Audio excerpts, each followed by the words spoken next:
নমস্কাৰ ছাত্ৰ ছাত্ৰীসকল, মই আপোনালোকক স্বাগতম জনাইছোঁ মোৰ ইউটিউব চেনেলত। আজি আমি আলোচনা কৰিম 2021 বৰ্ষত মেট্ৰিক পৰীক্ষাত আহিবলগীয়া কেইটামান আছামিছৰ কমন প্ৰশ্ন উত্তৰ। আহক সময় নোলোৱাকৈ ভিডিঅ'টো আৰম্ভ কৰোঁ।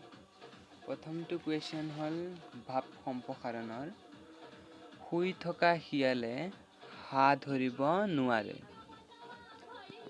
শিয়ালে খাবৰ বাবে হাঁহ চিকাৰ কৰিবলৈ হ'লে হাঁহৰ গঁড়াললৈ যাব লাগিব, কিন্তু শুই থকা শিয়াল এটিৰ গাঁতলৈ গৈ হাঁহ বা অন্য খাদ্য কেতিয়াও নোসোমায়।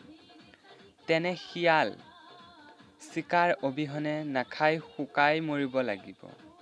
এই একেই কথা মানুহৰ ক্ষেত্ৰতো প্ৰয়োগ কৰিব পাৰি। কষ্ট নকৰিলে বিচৰা বস্তুটো কেতিয়াও হাতত আহি নপৰেহি। কাম্য বস্তুটো পাবলৈ হ'লে কষ্ট কৰিবই লাগিব। পঢ়া শুনা নকৰি আৰামত শুই থকা ঘূৰি ফুৰা ছাত্ৰই কেতিয়াও ভাল ফলাফল আশা কৰিব নোৱাৰে।